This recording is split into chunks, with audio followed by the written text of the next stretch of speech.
and welcome to First Things First. Happy New Year to you. I'm Jenna Wolfe. This is Nick Wright. Bart Scott is filling in for Cris Carter today. Boys, it is nice to spend the first of the year with both of you. We all party, man. Happy New Year, Ms. Jenna Wolfe. Happy New Year, Mr. Nick Wright. I saw him at the Shake 'em Up Club last night. To the wee hours of what, 7:30 p.m.? No, come on. We've been going straight since yesterday. Straight since yesterday, said none of us. Big show today, kicking off the year right. Eagles could still bring back Carson Wentz.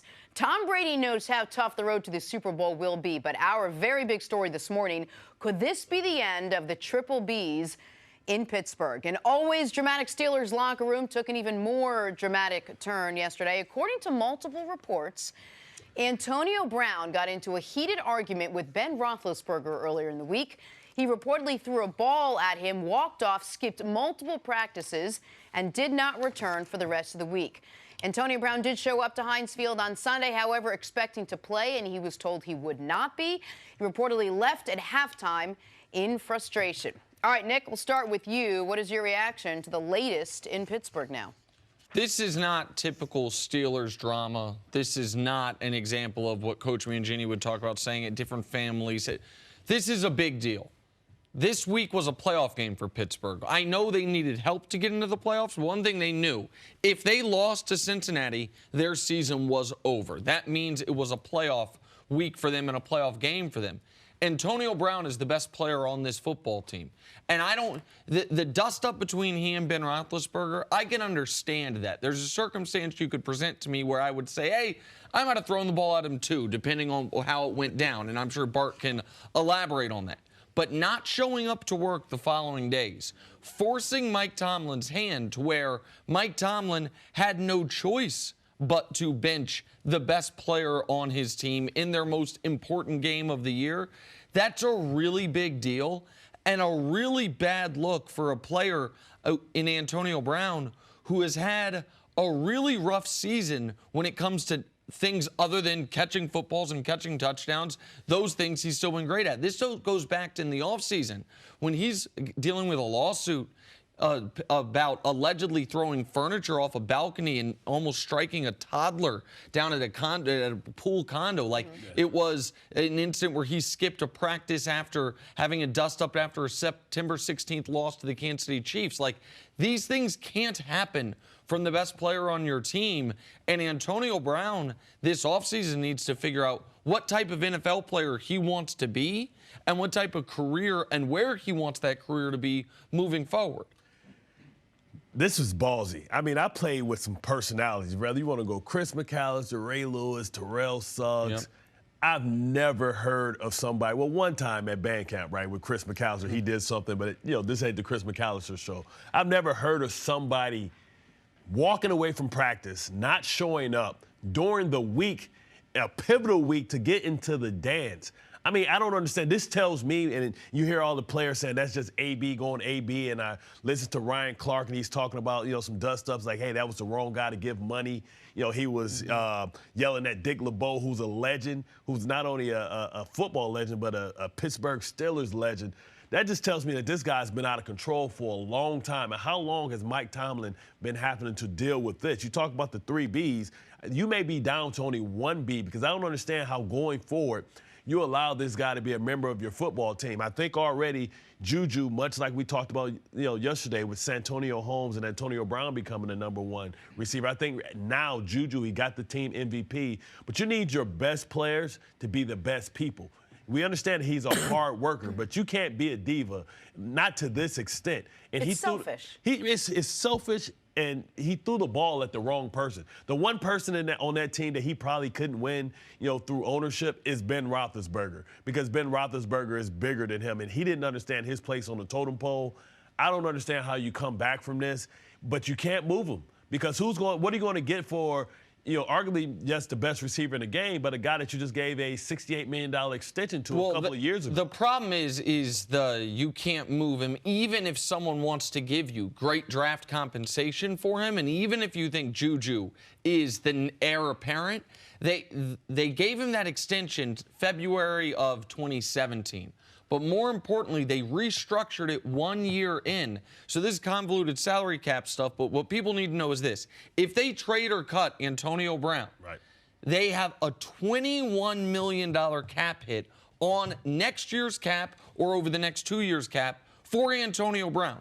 So it's $21 million of a $200 million cap, about 10%, for him not to be on their football team. I don't know that he's diving into the cap figures, but I think he knows he's pretty untouchable. Mike Tomlin, about 3 years ago, when he was asked about some of Antonio's antics, he almost said incredulously to the media, as written about in the Pittsburgh Post-Gazette this morning, "What do you want me to do? Not play him?" And it is an interesting point. Like, what do you do when a player is this good, is consistently this productive? He's 1,400 yards basically every single year. It's tough not to play him. He had to go to this extent to not play him, and even then, the team was covering up for him. They were calling this a knee injury up until it got out after the game. How does a team react to this? How does the rest of your locker room? I mean, I wonder going into Sunday's game how much the whole team actually knew what was going on and how they reacted and how he comes back from this. If he financially can't be moved, how you move on from this and get back on the same page with both Big Ben and the rest of the team. He's going to have one of those come to Jesus moments and understand. And he can get in front. I mean, the fact that he wasn't even there, when the team were exiting yesterday, he didn't even show up yesterday. The fact that Rooney reached out to him, he didn't return the owner's calls. Yep. I mean, I don't know how you come back from this. I mean, sometimes you got to eat that money. And it's more important for you to have a culture because, how do you empower, Tomlin to be able to discipline everybody when we know that AB has his own set of rules? And, at the end of the day, this thing is if it's only one B instead of three Bs, then it's time to rebuild and start to think about doing something different in Pittsburgh anyway, especially looking at the rest of the division, seeing where the Ravens are and seeing where the Browns are, what the Browns are doing. We could be witnessing the end of the Pittsburgh Steelers on top. We may see more of the early Cowher years as opposed to what we become accustomed to seeing. And it's tough to rebuild, real quick, tough to rebuild with a quarterback going into year 16. A quarterback that is not one of these cheap young quarterbacks where you can add a ton of talent and where if you do move Antonio Brown, you get no cap relief from it. But you're in a rough spot, and listen, Tomlin's going to catch a lot of strays on this one, understandably. But the guy he threw the football at is a culture setter as well. Why? Because he didn't play him? Told him to run a route. No. She's asking why Tomlin's going to catch him. No, I think people understand him not playing him. I think people are going to blame Tomlin that a situation could get to this point. Now, I don't know how you control a grown man. I don't know how, if Antonio Brown, Tomlin, again, a couple years ago when he was asked about Antonio's end zone celebrations and the penalties, he said, I don't know what you want me to do. Like, what do you want me to do other than not play the guy? And I'm obviously going to play the guy. But culture is set typically by two people in an organization, if you're fortunate enough to have two of these people in the organization. An established head coach, they have that, and a Hall of Fame quarterback, they have that. Big Ben's never been held accountable, and that predates Tomlin. That predates Tomlin coming there, whether it was the motorcycle, whether it was the horrifying allegations at the bar, a couple of those, whether it was continually throwing teammates under the bus, and coaches under the bus. And I'm curious what Big Ben's going to say about 4.5 hours from now when he does that radio show, because I'm sure he'll sound off on this. You have two guys in that organization that have more power than Antonio Brown. One of them, he only has more power almost in title because all he can do is hurt the team by benching him. The other one acts a fool nearly as much, and not surprisingly, the other one in Big Ben is the one who the ball got thrown at. And remember the Facebook thing, right? How selfish that was. Intimate setting, an intimate moment where coaches say things that they won't say publicly. He's recording it. Right. I mean, I don't know. And also a week ago, we were talking about how this team voted on an MVP, and even though Antonio Brown put up great numbers this year, they voted for Juju Smith-Schuster, which I'm sure he felt, and it's indicative of how this team maybe sees him and sees Ben Roethlisberger. See, I think that was more. Antonio's won that award, voted on by his teammates prior to this year 4 times in the previous 6. And Juju actually he didn't have the touchdowns, but he had more yards, more catches than AB. I think that was more a slap at Ben Roethlisberger, who hadn't won it once since 2009 and has only won it once ever. That team MVP that the team never votes on the quarterback, who has been for a long time, either the best or the second best player on the team, that's an interesting part of the Steelers as well. All right, we'll take a break, but it will be interesting to hear if Big Ben does speak today, what he has to say about other things. Probably throw us under the bus just while he's throwing people. Coming up, are the Eagles making a mistake sticking with Nick Foles? Happy New Year's Day, everyone. This is First Things First.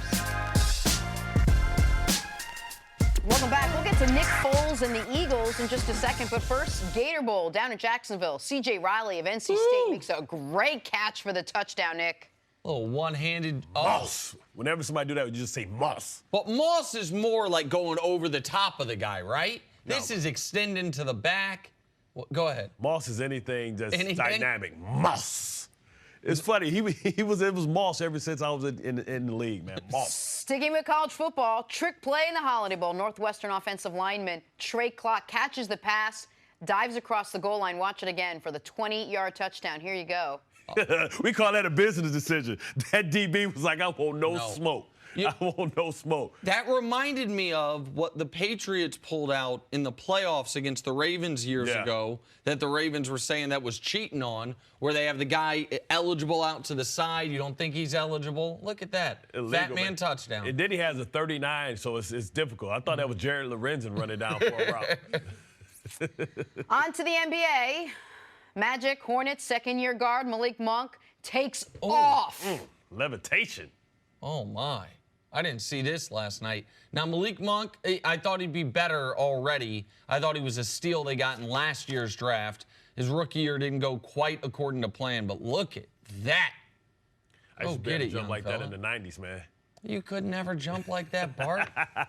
Mavs Thunder, Russell Westbrook throws the alley-oop to Jeremy Grant, one of Westbrook's 11 assists last night. Really good win by the Thunder last night. Dominated this game start to finish. Hey, Bart, do you know where Jeremy Grant went to college?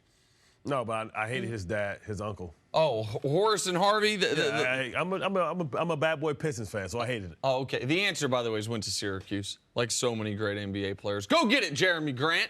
Moving on to the Eagles, let's talk some football again. And the most popular backup quarterback in the league, Nick Foles. He did win their last 3 games, and he did get them into the playoffs. And while Carson Wentz still hasn't been ruled out for the postseason, some are wondering if Philly should stick with Nick. We wonder that every day. Doug Peterson was asked about this yesterday. Isn't it fair to say or safe to say that Nick's going to be a quarterback as long as you win? For this week. I mean, is there any scenario where... There's no guarantee we're going to win this game. I understand. I'm just saying if, you know. Yeah, I'll evaluate next Monday. Can I get you started this? Yeah, Right. I know. You haven't. Thanks for trying. They did try. You know me. You know how I feel about my local media. They almost got it from him. Bart, what do you think? Should the Eagles stick with Foles, or you go back to Wentz as soon as he's cleared to play? You stick with what's working. You know, the reason that they're on this run has been because Nick Foles was inserted into the starting lineup. Like I said before, he energizes this team. He puts this, this offense in a rhythm and a pace. And they have chemistry. Him and Doug Peterson have some type of chemistry where he understands how to get the best out of Nick Foles. The offense, Alshon Jeffries. The only person that's probably upset is Ertz because he was getting all that work when it was Wentz. But now everybody's alive. Everybody, it's run the ball, shots. And, whenever you do that, you have an opportunity to get these big explosive plays. The time of possession, they're controlling everything. If he's able to put this team on a run, and like I said, they don't have to go to the Super Bowl, you have real legitimate questions about who's the best quarterback for this team going forward. Well, when we talk about the best quarterback for this team, it reminds me of something Cris says all the time about players. Says 99% of guys in this league are system players. Well, let's just look at that the other way around. What teams are system fits for certain players better than others? I'm not ready to say that with Philly yet. I'm not. I know that they are on another seemingly magical run, but it's not as if with Carson Wentz we haven't seen them be great. We saw them be great, the best team in football for the first 13 games of last year. We saw this year, while the team as a whole struggled, Carson's numbers were actually quite good. His numbers this year are actually comparable to what they were last year pre-injury. But as far as for the rest of this season, Nick Foles is the only quarterback who should play for the Philadelphia Eagles, and that's also for Carson Wentz's benefit. The worst thing that can happen to Carson Wentz is the Eagles upset the Bears, which is the only way this is a discussion, right? Because we know Foles playing this week. And then he's healthy. And then they're like, hey, Carson, guess what? You get to play on the road against the #1 seed New Orleans Saints. And that game, the Eagles, if they are to get past the Bears, which is a long shot, no matter who the quarterback is, they are an enormous underdog. They will be a greater than touchdown underdog in New Orleans, no matter who. New Orleans is the overwhelming favorite, not only to get to the Super Bowl, but to win it. And it hurts Wentz if they lose to the Saints. If they lose under his watch. Yeah. If Foles gets to stay undefeated in these must-win games. What Carson Wentz needs to happen to have all of this go away is for Nick Foles to lose a playoff game. That is because, yes, of course, well, if Carson takes over and they go win a Super Bowl, is that the best? Sure. But this team, I don't believe, is good enough to win 3 consecutive road playoff games, no matter who the quarterback is. So the worst thing that could happen to Wentz and his future in Philly is to get put back in that starting lineup. But if Nick Foles plays well and they lose, the questions are still going to be there that maybe, because they have to make a decision because I believe his cap hit is like $20 million. It's a $20 million team option. So they're going to let Nick Foles walk away. And then if he goes somewhere and thrives and Carson Wentz can never get them back to the dance, and they're going to say, what if? Because he's a 29-year-old free agent with experience and a Super Bowl MVP. So, listen, if he plays well and they lose, let's go with that. He being Nick Foles. Against the Bears, or even against, let's say they beat the Bears, even against the Saints. Either way, they will let him walk because they've got no choice. Right. Like, they're not going to pick up a $20 million option. They are cap-strapped as is. This Eagles team does not have a lot of room to maneuver. That's without his $20 million option. And then, even if there are people on television, even if there are fans like, did we keep the wrong guy? It's not the same because he's not in the locker room anymore. There's not going to be the question if they struggle to start next year, should you go to Foles? Because he's going to be playing for Jacksonville or Denver or whomever the hell he's going to be playing for. So this will fix itself. It will figure itself out. The only way it doesn't is if it figures itself out in a different direction, which is they beat the Bears and they beat the Saints, and then there is a real question about which quarterback do you move on from. But we are, to me, a ways away from that, Bart. I know you're saying he's not a system guy, but somehow Alshon Jeffrey plays better with him, and Nelson Aguilar plays better with him, and he seems to work under the Doug Peterson tutelage of how he wants to run that offense better with Nick Foles.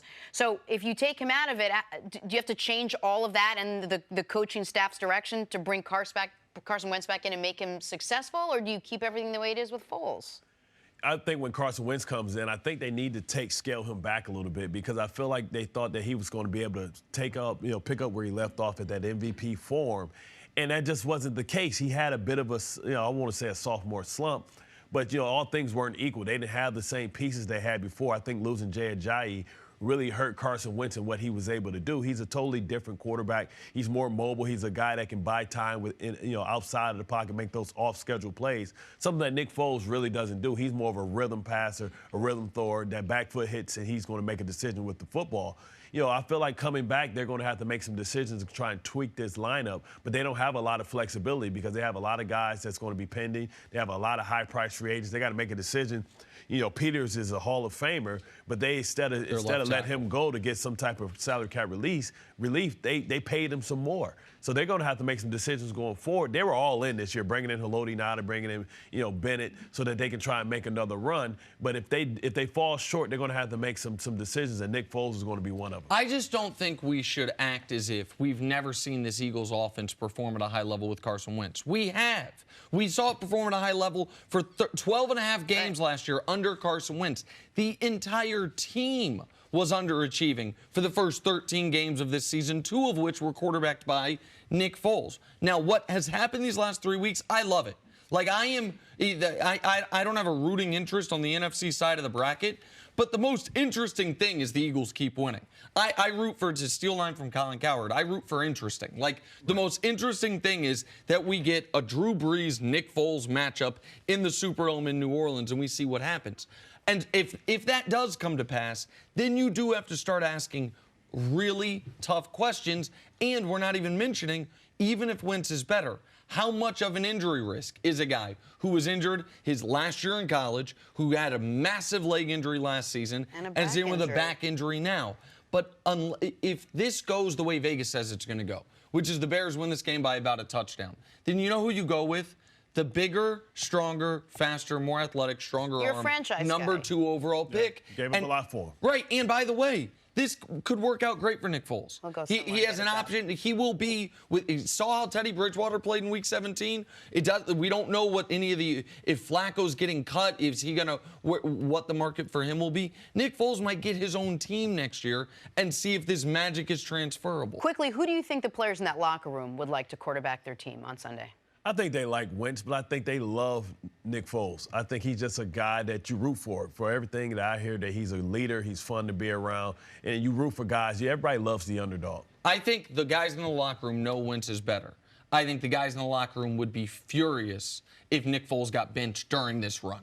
I think there is the feeling of So interesting. run with the hot hand. Yeah. Go with what's working. Like, to cross sports just for a moment, it's like there are sometimes NBA teams go on a run in a fourth quarter with their best player on the bench. Everyone knows the best player's on the bench, but you don't want to upset the rhythm of what's going on. Take that to just week to week with the playoffs. And they know the stage isn't going to be too big next week or the week after for Nick Foles. One of the question marks for Carson Wentz, as is the case with Mahomes, with Watson, with Trubisky, is playoff experience. He doesn't have any. We know the stage won't be too big for Foles. All right, we got to take a break. Coming up, who's more important to the Cowboys' playoff success? Is it Dak? Is it Zeke? What are they going to have to do to face a tough Seattle team? That's next on First Things First.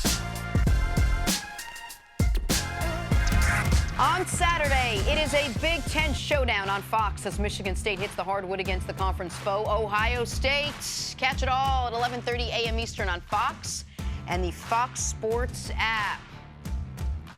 Time for us to go viral on this New Year's Day. Pat Mahomes threw a beautiful 89-yard pass to Demarcus Robinson on Sunday to give him 50 passing touchdowns this season.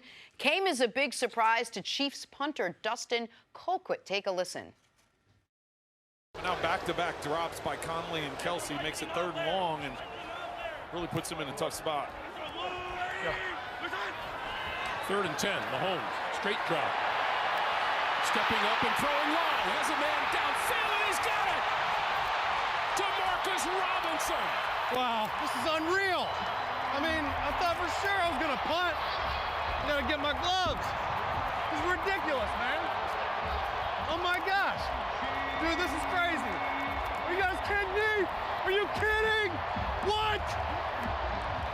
It took me a while to figure out that it was him that was talking. Oh yeah, it was because he thought he's the punter. Yeah. So it's 3rd and long from their own 11. He's like, I'm gonna have to go punt, and now he has to run all the way to the other side of the field because he's the holder for the extra point. Such a punter, man. Sit out there. Wally looking like Willie Beeman out there. Beeman, I told you to get your helmet 20 seconds ago. He was gonna, and he didn't need the gloves to punt. He thought he was gonna be punting. That was a great moment for Mahomes to eclipse the 50 touchdown mark. He had just gone over 5,000 yards passing. That was his final touchdown pass of what should be a unanimous MVP season, will be an MVP season for Patrick Mahomes. If he can take this thing and keep this momentum, a legend, a star's already been born, but a legend is born if he's able to go to the Super Bowl and do some magic. Last quarterback for the Kansas City Chiefs to win a playoff game in Arrowhead was a different legend. His name was Joe Montana. 25 years ago. Pat Mahomes is going to have an opportunity in about 12 days to add his name to that very short list. All right, moving on. Time for stories to start your morning. The NFL playoffs are here, and Vegas gives the New Orleans Saints the best odds to win Super Bowl 53. All right, Nick, listen closely. The Saints are plus 225, which means if you bet $100, you win $225. Good job, Jenna. Let me go through that one more time. No, don't worry about that. All right, Bart, you agree the Saints should be the favorites to win it all? I think so because they have, they got a style that can travel even though it's going to go through the Superdome, but they have, Super Bowl experience and they have playmakers at every level, whether it's offensively, defensively. They can run, ground and pound you. They can take the air out of the game, but also they can beat you over the top. It's going to be interesting to see, if Ted Ginn can really, provide what they need, that deep threat, that explosive player, because Michael Thomas is a good player, but he's not the vertical threat that Ted Ginn can present and open everything up in the middle. It's not surprising the 2 biggest favorites are the 1 seeds. They should be the biggest favorites. The Saints are the top favorite, the Chiefs right after them. What the Saints have that the Chiefs don't is they don't have a glaring weakness. The Chiefs have a glaring weakness. It's not their history, it's their defense. The Saints should be the favorite. I think most people would be very surprised if the Saints don't at least make it to the Super Bowl. I don't know if the same can be said about any team out of the AFC. Yeah. All right, sticking with the NFL, yesterday 4 more teams fired their coaches. So now the Dolphins, Broncos, Bengals, and Cardinals have head coaching vacancies, bringing the grand total to 8 teams.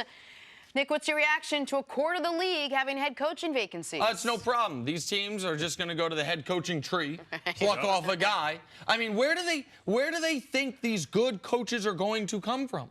And what they did in Arizona with Steve Wilkes is an embarrassment. To fire a guy after 1 year when his quarterback, and the quarterback he thought he was going to play got hurt. Sam Bradford got hurt. You have Josh Rosen, who's not ready yet. And to fire him after 1 year, it's ridiculous. Like, I don't know where these great coaches are going to come from. I know that this is where we're at.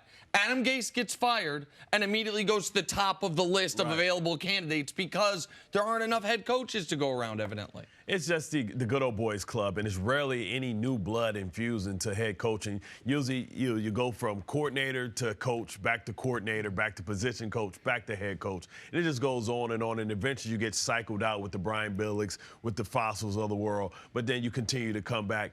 Hell, throw Rex's name in there. Might as well. Rex, I think, will take either Miami job. He wanted the Miami college job. It's gone now. Now the head coach job. All right, on to the NBA, where James Harden has been on fire. Old school NBA jam, Nick. He dropped 43 last night. I actually knew what that was. Giving his 4th straight 40-point game. So the Rockets have now won 10 of their last 11.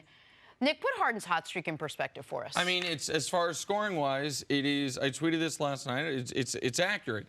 In modern NBA history, you can count on less than one hand how many guys have done this over this long of a stretch. He's done it. Jordan did it in the late 80s, and Kobe did it in his 35-point-per-game season. Like, that's the list of guys who have done this basically in the modern NBA. And he's, by the way, doing it while averaging nearly double-digit assists. His team is winning. It is as good of an offensive stretch over a month of basketball as we have seen since Wilt Chamberlain. You can make the argument that he could have been the MVP for the last 3 seasons. I think people are really starting to accept his game and understand, what he brings to the table. The fact that he's able to be a scoring point guard, so to speak. Just imagine, if they would have been the first big 3 and they would have kept him instead of going with Serge Ibaka and what they could have had in OKC. They messed up. All right, let's talk about LeBron James for a second. Still one of the game's greatest players in year 16. That's according to basketball pundits. But it's also according to LeBron James, apparently. He recently laid out what he believes was his defining moment in the NBA. It was beating the Warriors in the 2016 finals. Here's what LeBron said that moment meant to him. That one right there made me the greatest player of all time. For so many reasons. I was super, super ecstatic to win one for Cleveland because of the 52-year drought. Like, I was ecstatic. Like, obviously, I showed that the first wave of emotion was when everyone saw me crying. Like, that was all for 52 years. Everything in sports was going on in Cleveland. And then after I stopped, I was like, that one right there made you the greatest player of all time. Everybody was just talking how they were the greatest team of all time. Like, they was the greatest team ever assembled. And for us to come back, the way we came back in that fashion, I was like, you did something special. That's probably one of the only times in my career I felt like, oh, like you did something special. I haven't really had time to really like sit back and think, but that was a moment. Crazy. All right, Nick, you agree with LeBron? Would you look back on that and say that was the moment? That's the exact moment. And he's exactly right, because up until that run, LeBron was already, as far as individual statistics, on pace to become probably the greatest individual statistical player ever. It's going to be him, Kareem, and Wilt. Like, that was it. But what he didn't have was the overall team success. And what that Game 7 of that 2016 NBA Finals did was it cemented or put a cap on the greatest 5-year run any basketball player has ever had. Like, here's the 5-year run. He ended the original Big Three in Boston with a 45-15-5 on the road, down 3-2 in the Eastern Conference Finals, and then beat the team that Bart was talking about could have become the Big Three, KD, Russ, and Harden, in the NBA Finals. The next year, his team won 27 straight games. He won not only MVP again for the 4th time, but Game 7 of the NBA Finals, hit the jump shot to seal it in the 37-12 game. The following year, went back to the Finals, averaged 28 a game on 57%, and the guy guarding him got Finals MVP. The next year, went back to the Finals, with his second best player being Matthew Dellavedova, and the guy guarding him won Finals MVP, despite LeBron going 36, 13, and 9 for the NBA Finals. And then that year, down 3-1 against a 73-win team, without home court advantage, with everything stacked against him, he goes 41-16-7, 41-8-11, and then 27-11-11 in a game where he hit the free throw to ice the game and had the single greatest defensive play in the history of the sport. That is the best 5-year run in the history of the game, and that run made him the greatest player in the history of the game. It's not. What's up, Bart? Best 5-year run ever? Yeah, tell me a better 5-year run. How about MJ from 90 to 98? Okay, but here's running the right, and he took a year years. off. If he didn't take a year off, he would have won 7 in a row. Okay, well, so find me the 5 years, Bart. And let's talk about the assist that he got from the NBA because they suspended Draymond Green. How about that one? It's a really good point because the game without Draymond, he scored 41 points. And then Draymond was back for Game 6, and he scored 41 points. And Draymond was there for Game 7, and he had a triple-double to win it. It would have never went that far. The NBA. Well, tell Draymond to keep his hands to himself. They put one in. They put one out, man. Come on. But I give him some credit because he took Cleveland. He won a championship for Cleveland, which we know how difficult that is. But him saying he's the greatest player of all time, come on. Well, you said come on, you mentioned Jordan. Jordan didn't have a 5-year stretch better than that. There's no 5-year stretch any player has ever had where they've won more than 3 Finals MVPs. Are we both using? There isn't one. Are we both using the same things to determine what makes the best player? You're using. It's not numbers, man. You talk about fluffed up numbers, man. Of course, it's a different game. It's a different era. Okay. So of course you can put up more numbers and more statistics, especially when you're the biggest player on the court and nobody can't stop you and you can run through. MJ played in an era where it was more skill, I believe, in NBA per player, and it was more of a physical type of game. It was a more slowed down pace. And listen, how many? Hold on. I just want to make sure I understand, just real quick, because the point you just made was LeBron's bigger and stronger than everybody, right? And not the centers. And the rules are offensively slight. Okay, so LeBron's bigger and stronger than everybody, yet he wouldn't have thrived in an era that rewarded physicality? No, he could have. But tell me this. What great player did LeBron deny a championship to? Kevin Durant, he did it. He got it eventually. Okay, no. Karl Malone, Charles Barkley, Patrick Ewing all sitting ringless because of MJ. Yeah, absolutely correct. But you asked who he denied a championship to. He beat Kawhi Leonard for a championship, beat Tim Duncan for a championship, beat Kevin Durant for a championship. Lost to Dirk Nowitzki. James Harden, absolutely. And that's what made that run so impressive. He ran to the West to run away from the Golden State Warriors to try and get Anthony Davis to come because he need help. He ran from the West to run away from the Warriors. I don't know how that makes sense. However, the Nowitzki finals, the Mavs finals, is the lowest point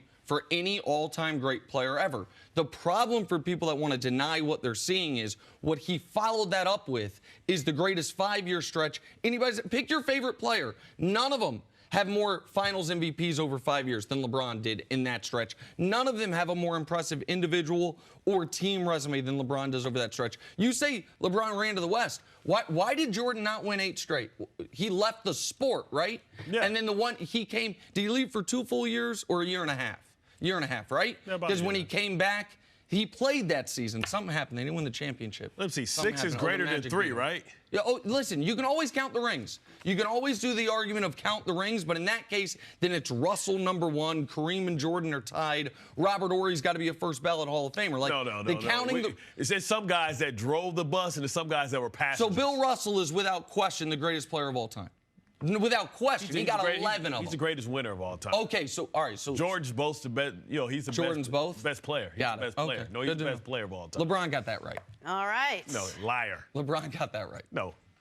Jenna? Why don't we do something where we can both agree? Let's talk about the Dallas Cowboys. They took care of business in Week 17. Good win for the team. Good performance from the quarterback, Dak Prescott. Prescott will need another one next week against the Seahawks. They'll also need Ezekiel Elliott. So Zeke won the rushing title despite sitting out Sunday's game. His head coach, Jason Garrett, said the move keeps him, quote, fresher going forward. Bart, what do the Cowboys need out of Zeke if they're going to go ahead and beat this Seattle Seahawks team? They need him to set the tone.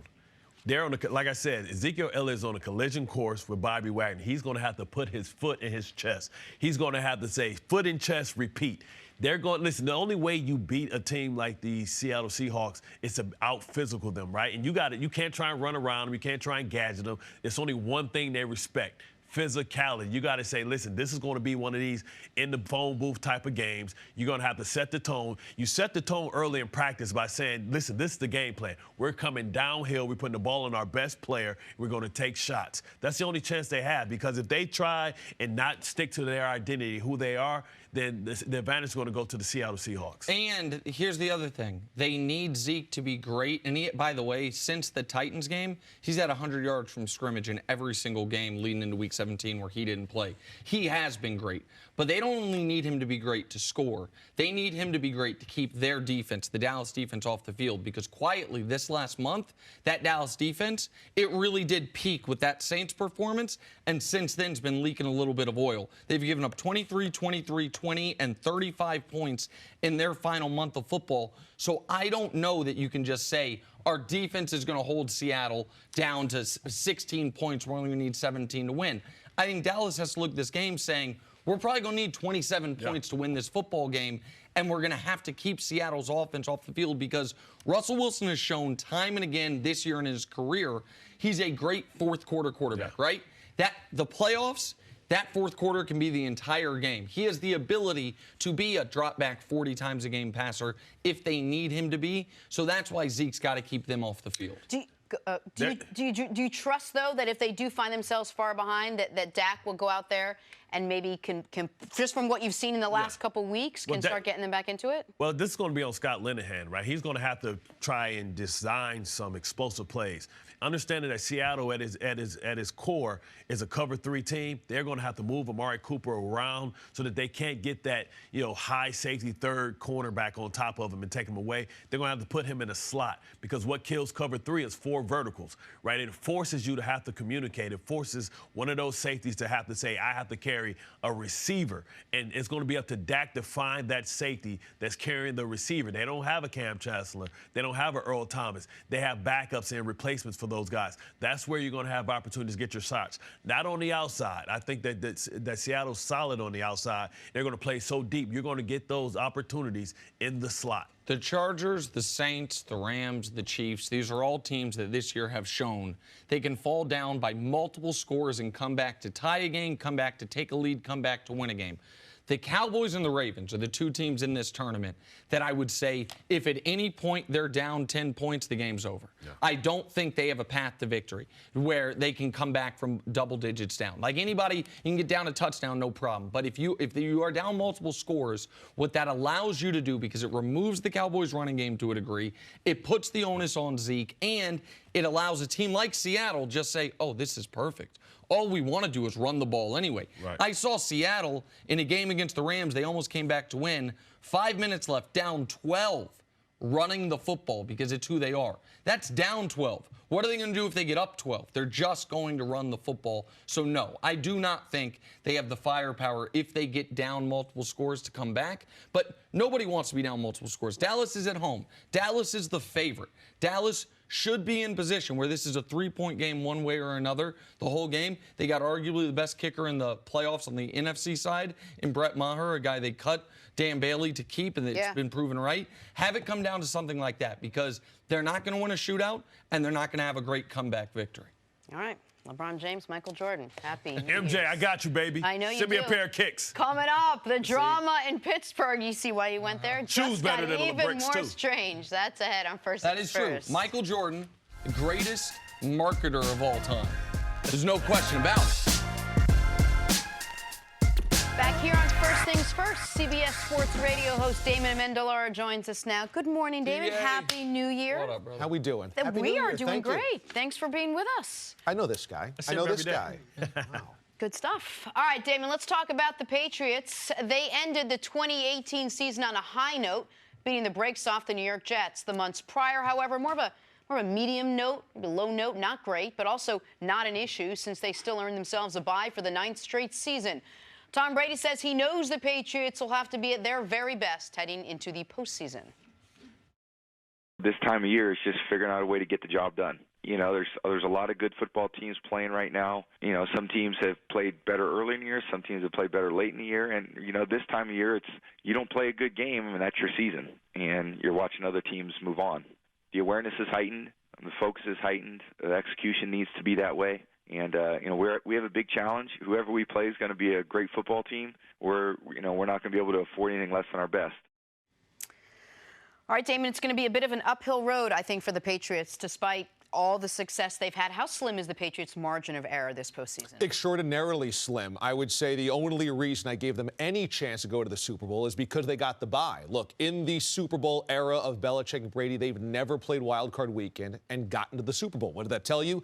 They've got to get the rest. They've got to get home field advantage. They've got to play Gillette Stadium, where quirky, interesting, scary, spooky things tend to happen to opponents. Headsets go out. It's interesting how that always seems to happen. So that's the only reason that I say that they can make it, is because they get the bye.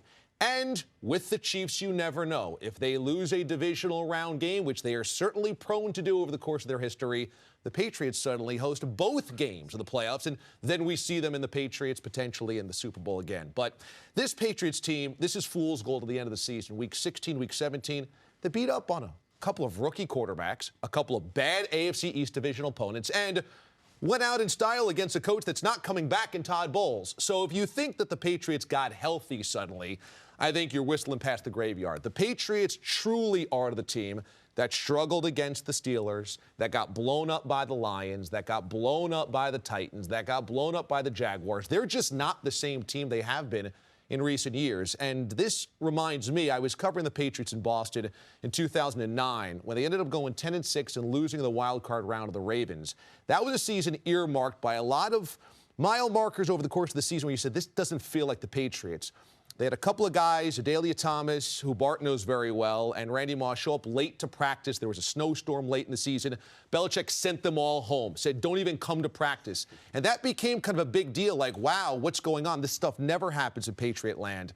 And I feel the same way. There's not the same type of friction with the coaching staff, but there was a sense all that year in 2009, this team just isn't right. And they lost in the wild card round, and it just felt like, okay, they've got to reset, and they did after that. That was the last season to me that made them feel this vulnerable. And just the numbers. That's the last season they had this many losses in a year. That's the last season that Brady was this statistically mediocre in a year. There's a lot. The case for the Patriots is a simple one. They're undefeated at home. They are guaranteed to play at least one, and if they get past that one, maybe both playoff games at home.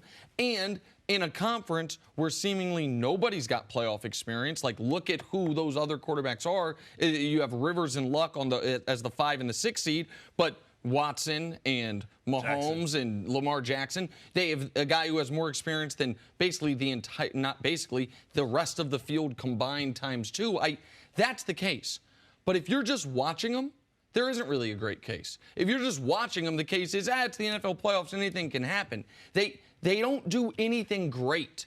That's their biggest weakness. Their biggest weakness isn't like the Chiefs, where they have a glaring weakness of defense. Their biggest weakness is you game plan for the Patriots, and nothing jumps off the pages. Well, this scares us. We have to make sure we stop this. I thought that would be Gronk. It hasn't been Gronk all year. They lost Josh Gordon. There's no real difference maker. Brady. It's not even Brady. Now, Brady will always scare you to a degree because he's the greatest quarterback of all time. I don't think we're going to disagree on that greatest of all time discussion. Sure, but if they didn't have the jerseys on, they would look like the longest shot in the AFC playoff field right now. But what scares me is they have versatility. They've been together for so long. So you think about Bill Belichick, you think about Tom Brady, what they can do is make you fight left-handed. So they're going to take away your best weapon, what you do well. And you have to be able to say, okay, I'm going to be able to counterpunch. And, it's really the game within the game, the chess pieces that you have to be able to move when you want to try and come out and change your game plan. The teams that I believe has always beat the Patriots, and they had two game plans going in. They had the first half things, and then they had the things that they adjusted to in the second half. What the Jags couldn't do last year. To keep them off balance, because what we know that Bill Belichick and Tom Brady does well is they understand the situation. They understand, they'll get you with a trick play. They'll try and score before the half. They'll try and come out and get up by 2 and force you to press. And then especially when you look at this young field of young quarterbacks, if they have those early mistakes where Bill can set a trap for you and you can fall for it, will you be able to recover from that? Because in the playoffs, the clock moves so fast. Everything is sped up in your heart rate and in the whole atmosphere. And you have to get past the mystique of what it is to play in Gillette Stadium. It can be intimidating. Is experience a big enough factor where it could sort of make up for whatever they're lacking on offense or defense? I mean, we talk all the time about how the Chiefs have it all in this offense except no experience. I mean, do you think that's enough to hold them back and experience is enough to propel the Patriots forward? Yes, because the Patriots have a very obvious game plan for themselves. Do not beat ourselves, let the other team beat themselves. And that seems to happen all of the time. And they're really good at this. They will not turn the football over. They won't make mental miscues. They won't miss tackles or assignments. And that means you've got to be perfect. And especially at Gillette Stadium, it makes it really hard on opponents that haven't been there before. History, though, also tells us the Patriots are not winning the Super Bowl this year. We have not had a team lose a Super Bowl and come back to win one the following year since 1972, the undefeated Dolphins. Oh, wow. That's the last time this has happened. What does that tell us? It took historically perhaps the greatest team ever, at least one of them, to overcome what the emotional down is after you go all the way to the Super Bowl and then lose it, and then try to come back and do it again. The Patriots' history tells us they're not nearly as good as the 72 Dolphins. They're good, but they're just going to be the beneficiary of a very inexperienced AFC and a couple of home games potentially, but I don't see them getting to Atlanta. But the other thing that has to concern you, if you're a Pats fan, is they had a few moments this season where they could have righted the ship, where where it looked like, as long as we win this game, we're going to be the 2 seed and we're going to be okay. And they couldn't win that game. Now, they got the 2 seed anyway because Houston down the stretch tripped up a couple times unexpectedly. The loss to Philly, a loss to India a couple weeks prior to that. But the Dolphins game was the Patriots making a mistake that they typically don't make. And then they got a reprieve. And they got the Steelers game the next week.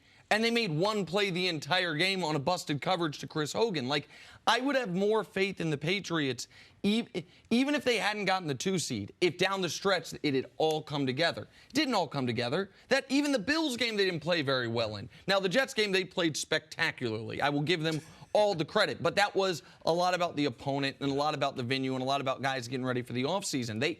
The Patriots have had opportunities this year to say, oh, they're figuring it out. Like a few years ago when I thought the defense was a disaster, and then by December it's like, oh, in December, #1 scoring defense in football. They haven't shown that to me. Maybe they'll make me look stupid this year. Maybe it's going to be like, oh my God, you picked against the Patriots. I don't think they're good enough. I don't think they're talented enough. It's going to be about the matchups, right? Because I can see a guy like Lamar Jackson going in there, maybe having some pivotal fumbles, some turnovers, things of that sort, which can get that momentum. And then you look up, like, how do we lose to this team? I can see Deshaun Watson doing the same. They won't lose, I don't think, to one of the younger quarterbacks. I think who they should fear, like I said, who I believe is going to be in the Super Bowl, is going to be that 4th, 5th, and 6th seed. I know that 6th seed, that. So Colts, Chargers, Ravens, right. Or you think the 3 best teams in this only turn? Because Harbaugh doesn't fear, the Pats, and they understand they have a history of being successful. They know how to beat them. And also the veteran quarterbacks, I think, can outduel Tom Brady. I don't know if Mahomes can come up to it. They've already lost to him this year, and I don't know if Deshaun Watson can step up They've either. already lost to him this year as well. And Watt becomes a non-factor. I don't know what they have on J.J. Watt. I don't know if he's ever sacked Tom Brady in his career. But the Chiefs and Texans lost really close against the Patriots. And remember, Deshaun almost went up there last year and beat them at Gillette Stadium. Yeah. It can be done by those guys. And the Chiefs had beat them the previous couple years, once in Gillette. Stick around, do another segment? Let's do it, yeah. Because I hold all the cards, and I made that decision. Coming up, the latest strange twist with the Pittsburgh Steelers. Next on First Things First. Back here on First Things First, with Damon Amendola, new year, old problems for the Steelers. Damon, according to multiple reports, Antonio Brown got into a heated argument with Ben Roethlisberger earlier this week. Brown reportedly threw a ball at Big Ben, walked off, skipped multiple practices, did not return all week. He did show up at Heinz Field on Sunday, however, expecting to play, and was told he would not be playing. He reportedly left at halftime in frustration. All right, Damon, what's your reaction to the latest drama in Pittsburgh? Look, I don't know who's nursing hangovers watching us right now, so I won't scream, but this is the most Steelers thing ever. Right. Like, the most talented team potentially on paper coming into the season, at least offensively, ends up missing the postseason because time after time after time, they just kick the bucket. They just keep messing up. And for Week 17, knowing you have to win, you absolutely have to win, and you must lean on your best players. And that includes Ben Roethlisberger and Antonio Brown first and foremost. For Brown to be so self-involved, so self-indulgent, to have to throw a ball back at his quarterback because he's upset that, Juju is getting more attention or was voted team captain. It is just so silly and petulant to do that in a must-win situation and then be benched by the coach and then have to lie about it. They've got to lie about why he was benched, only for it to all come out. I like Mike Tomlin. I don't believe he should be fired. But this is such a poor referendum on Tomlin's leadership, on Antonio Brown's maturity, and the culture of the entire Steelers locker room. I mean, they've been getting passes for so long because I can't believe that this is the first time. Whenever Ryan Clark goes on TV and says this is AB being AB and he thought that he was the wrong guy to get paid, well, that just tells me that they have a bad culture and they have a bad locker room. And then you want to add Le'Veon Bell and that whole situation to the mix. They have to really have a meeting about what they're going to do going forward because you can't get rid of them. So what are you going to do? How do you fix this situation? I'm surprised that somebody hasn't EK Poly this guy and punched him in the face because I can't imagine that he hasn't pulled this stick on some cornerback that was trying to guard him too hard in practice or something like that. But I'll ask you, Bart, with a team that has Super Bowl aspirations and a quarterback that has won a Super Bowl and a coach, how does it happen that guys within the locker room don't care enough to need to win Week 17, the desire to get there? Why does selfishness like this happen? I think there was an element with the Steelers, because if you remember during the Le'Veon Bell saga, there was one guy that consistently had L. Bell's back. That was Antonio Brown. I think there was this feeling amongst certain Steelers, not many, but certain Steelers, that you know what?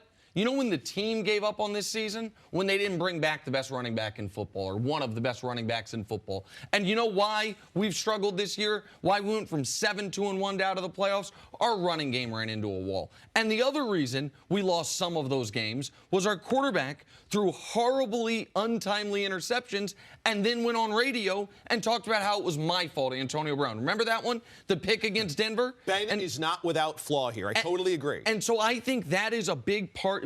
People are going to lay this at the feet of Mike Tomlin. And I, like you, think Tomlin's an excellent coach.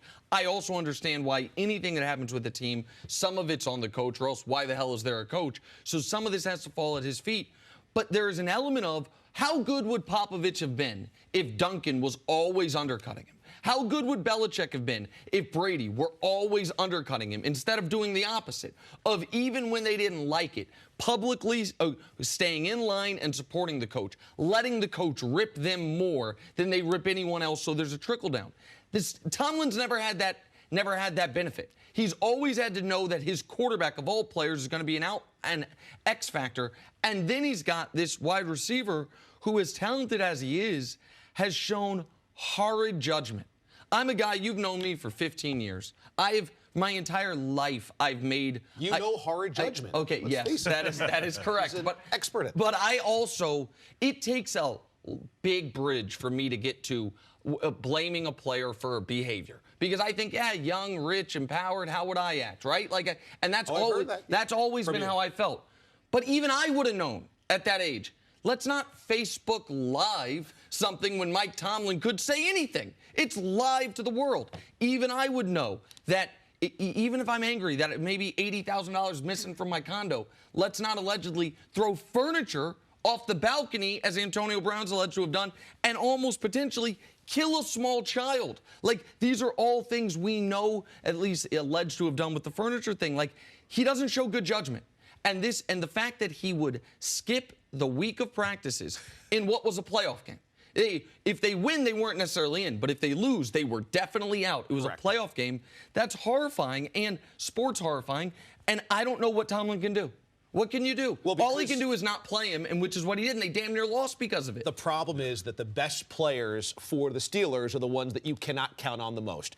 It was Bell, Brown, and Roethlisberger. And when you cannot count on those guys to make the right team decisions, you get what you have this year. But where's ownership? Well, hold on. With those three, there's the sense of it's me over we. With those three more than anyone else on that team, because all three of them make very selfish decisions, intentionally or not. I mean, Big Ben's out there throwing other guys under the bus. Lev Bell didn't show up for his contract situation. AB obviously did what he did. But let's just stick to Brown for a second. What happens now with him moving forward? Can he survive on this team, or have we seen the last of Antonio Brown? I think he can survive because he's so good, because he's so dynamic, and the Steelers have not had a history recently of jettisoning really good, talented guys unless they want too much money. They'll usually bring you back if it's just a character problem or a distraction problem. Remember, though, this. The Steelers have gone through a lot of talented wide receivers that were me over we guys, whether it was Santonio Holmes, Plaxico Burress, go down the list. They've always figured out a way. Mike Wallace go. Mike Wallace. They've always figured out a way to replace those guys. But, boy, in this case, I think AB is so good, and they seem to have such a long leash with him that he'll probably come back. And it just feels like it's more of the same to me. And it's going to be more of the same. Well, I feel like the first time they can't move him, they can't move him right now, but as soon as they can move him, they're going to move him. But with that being said, that usually means that you're rebuilding, because Ben Roethlisberger's been hinting at retirement for the last couple of years. So I feel like they were really accepting this because they felt like they can have one more shot.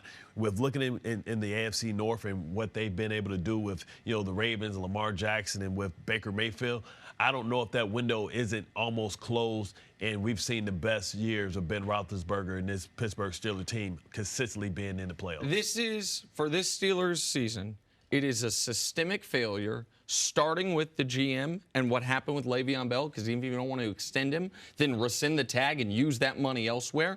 To Mike Tomlin for losing whatever leash he had on the team, finally letting go. To Big Ben with those weekly radio spots that today he's going to continue, and God only knows what he's going to say. To Le'Veon not showing up, to Antonio Brown. That's how a team goes from 7-2-1 to out of the playoffs. Only the third team ever, through 10 games, have a record that good, not make the playoffs. The other two, you know what happened to them? Their quarterbacks got hurt. 95 Raiders, 93 Dolphins suffered a season-ending injury to their quarterback. That's why they missed the playoffs. The Steelers have no such excuse. They had every opportunity to make the postseason. They couldn't.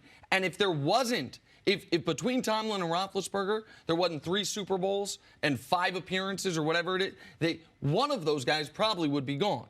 But because they have built up that level of cachet with the team, they won't be. But they can't just run this thing back next year. I'm surprised that they survived with this level of dysfunction to win as many games as they did to even, be at this point. I just don't understand. Where's the general manager in this?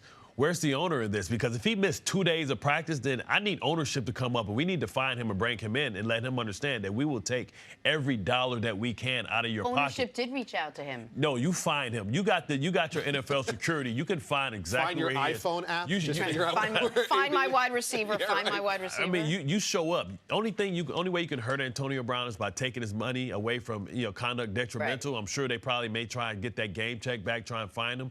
But I'm trying to see where he could have potentially voided this contract because of his behavior, much like we see going on in Jacksonville. I'll see if I can try and get him out of there that way and get that salary cap relief back. Damon, thanks so much for hanging out with us. Yeah, Happy New Year's. Happy New Year. Looking like Men in Black, man. man. Coming up, why is a quarter of the NFL looking for a new head coach? That's next. This is First Things First. When I was 10 years old and I didn't get anything for Christmas, and my mom sitting the family down and explaining what great things were going to come from our lives and everything, that was a Christmas that stood out in my mind. Just being thankful for what we did have. I am grateful for 2 things. The girls that I have at home and the boys that I have at work. That no matter what background you come from, you have commonalities with your neighbor. That's what makes our show work. That's what makes all of us work. Oh, I think that deserves a hug. Oh, there you go. Welcome back. On Saturday, we got a big showdown in the Big D as Russell Wilson and the Seahawks take on Ezekiel Elliott and the Cowboys. It's the NFC wildcard game. It all starts at 7:30 Eastern, 4:30 Pacific, Saturday on Fox. and the Fox Sports app. Happy New Year's, everybody. So glad you're hanging out with us this morning. We'll get to the NFL coaching carousel in a second, but first, Gator Bowl down in Jacksonville, Florida. C.J. Riley of NC State makes the great catch for the touchdown. His left hand being restricted, right hand goes up and gets it. No question it's a catch. That's an excellent play, CJ. It's an NFL catch right there. Just a back shoulder turnover, put him on your back hip, levitation, like it. Sticking with college football, trick play in the Holiday Bowl. Northwestern offensive lineman Trey Clark catches the pass, dives across the goal line for a 20-yard touchdown. Fat man touchdown, Bart. Fat man touchdown supposed to be fat man dance, but you see that defensive back, he knew where he was like, you know what, I want to live. Trey Clark now with one more career touchdown than Bart Scott. Ooh, hater in the house. And you. Oh. Yeah, and definitely and me. You didn't ask me if I scored in college. I did. NBA now Magic. Hornets second-year guard Malik Monk takes off. He didn't even need to jump this high. This is just showboating. You ain't never smelt the air up there unless you was in an airplane. You don't know what that's all about. Listen, I'm going to have to do the same thing with you that I did with Cris, which is bringing the video of me dunking in my basketball days. What do you have, like 5 headbands on, 2 wristbands? Me? I wore a headband. You was that guy. I wore a headband. Shaved head, too. Yeah, I was that guy. Out there playing defense. Like, man, get this little gnat off me. Absolutely. That is an excellent scouting report. That is exactly right. All right, moving on to the NFL coaching carousel. It was a bleak day if your team underperformed this season. A quarter of the league now has coaching vacancies as the Bengals, Dolphins, Broncos, Cardinals all parted ways with their coaches yesterday. Marvin Lewis finally leaving the Bengals after 16 seasons. A lot of job openings out there. Nick, what do you make of the state of head coaching affairs in the NFL? Well, some of these firings are just perplexing. Most notably the one in Arizona, where you give a guy 1 year, you know the team's not going to be any good. Quarterback gets hurt. The quarterback gets hurt. You go with the rookie quarterback, who the biggest knock on Rosen was he was probably going to take, other than Josh Allen, maybe the longest to develop of any of those top 4 picks, and you fire him. Like, I don't know what you expected there. There are some other ones where you're like, well, it made sense. I thought Mike McCarthy had gotten a fair amount of time. But overall, just systemically, we're in a place now where Doug Peterson, he seems like a pretty new head coach, right? Yeah. There are going to be 20 coaches next year with less experience than Doug Peterson. 14 of the 32 coaches next year are either going to be first or second year coaches. This is not a model for sustainability for the league, nor for these individual franchises. And I just wonder, where are the coaches going to come from? Like, if these guys aren't good enough, if Adam Gase, for example, isn't good enough, then why on earth do we think the quarterback's coach in Los Angeles is going to be good enough? It seems to me that there are, for some reason, GMs have more job security than they should, and coaches have not enough. And so what happens is GMs, they try to cover up from their team-building mistakes by laying it at the feet of the coach. John Elway had an amazing quote yesterday. I take full accountability for what's going wrong with this team. And by the way, this is not part of the quote. By the way, I take full accountability is firing everyone but myself. And so that is Vance Joseph. How good can you be with that talent in Denver? Trade Demaryius Thomas, lose Emmanuel Sanders. Sign Case Keenum after having Paxton Lynch. They were 6-6. They were in it, too. And so I don't know what a lot of these teams are doing, and I don't know what the league's doing as a whole. Well, I know what they're doing. Coaching is the good old boys club, right? Sometimes, you're at the bottom, then you become on the top, then you bring your friends up with you. I think, it's a lot of connections here. I think Marvin Lewis being fired is because they believe that Hugh is a guy that can operate in Cincinnati because he understands how that organization operates. I think when you look at Wilkes, you look at the Todd Bowles fire, and they've been wanting Todd Bowles to be the head coach there for a couple of years. So what happens is it's recycling. They recycle a lot of coaches. It's very rare that you get a new coach in that hasn't been around for a long time as a coordinator, because what happens is general managers have been in organizations before, and they have their guys that protected them, guys that they got along with at other places, and they try and bring those guys in because if they're going to go down, they want somebody that they can trust. That's why the relationship between Todd Bowles and McCagnon was never going to work, because he didn't hire his guy. You look at John Gruden, you're getting rid of McKenzie. We knew, speaking to Amy Trash, knew that was a bad relationship before John left the first time. So we knew that he was on thin ice before. So that's what happens. It's the good old boys club, guys taking care of guys, but it's no way that Steve Wilks should have only got 1 year at any place. That's a bad job out there in Arizona. And it's uncomfortable to talk about, but there is a really uncomfortable racial dynamic to this. This league is over 60% black, and we got 2 black head coaches now. Right. About to have 1 black general manager. Like, unless there is a belief amongst teams, and I would hope this isn't the case, that the black players who then become coaches just don't have the mental acuity to be a head coach, then how do we explain it? Like, I understand the racial dynamics in the NFL aren't the same as hockey, but if we would think it was odd if 70% of hockey of NHL coaches were black. We'd be like, well, that's curious. Right. And the vast majority of the players are white. Like, in the NFL, it doesn't have the racial dynamics of the NBA, but it ain't that far. You are a majority black league, and the black coaches left are Mike Tomlin and Anthony Lynn. And Anthony Lynn, they wanted to fire him 4 games into his tenure. Started 0-4 in Los Angeles last year, and people were like, might have hired the wrong guy. Tomlin's on the hot seat, despite having a better record over his career than Sean Payton, who's never been on the hot seat, despite 3 straight losing seasons, 3 straight years missing the playoffs. Like, that is a part of this that the league's got to figure out. Right. Because the only people that hire coaches really are owners and in some situations, GMs.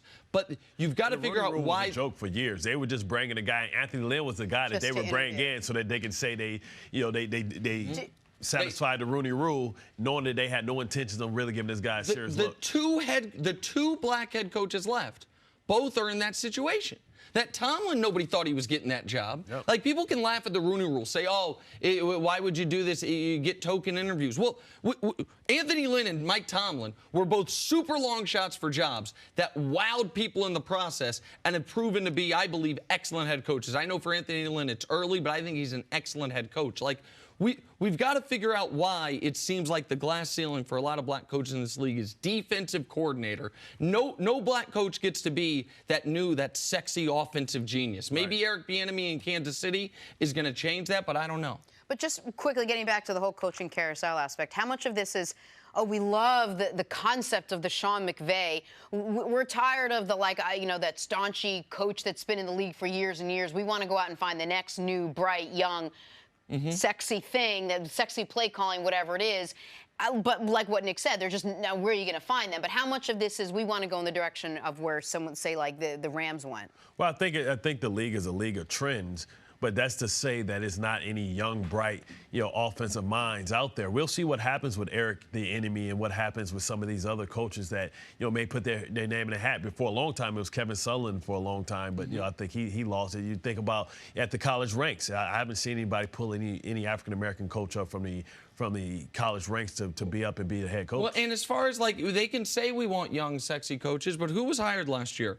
So John Gruden was hired. Yeah. I feel like I know that name. Pat Shurmur was hired. I feel like I know that name. Matt Patricia was hired. He's first-time head coach, but we know that story. If you are a coordinator for the Patriots, you'll get a head coaching at least interview. Which is why 3 people want Josh McDaniels. Exactly. And so Frank Reich he thought his time was over.